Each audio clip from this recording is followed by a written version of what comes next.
Hello everyone, welcome to this video, and in this video I'm going to show you how you can fix low video or photo quality over on the Discord app.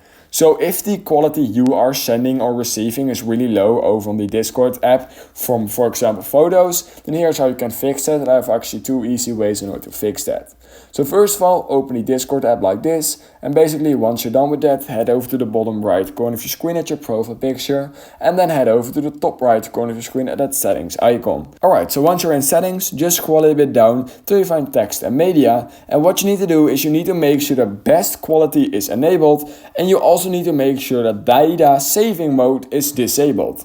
If this is enabled, then this could cause some issues with quality just being suppressed because of data saving mode, so make sure this is disabled and make sure that video upload is set to at highest. And I would also just recommend making sure that you have a good Wi-Fi connection. Yeah, that is basically the easiest 3 or 2 ways in order to fix this. So if you learned something in this video, then please consider liking this video and subscribing to my channel. And I hope I will see you in my next YouTube tutorial video.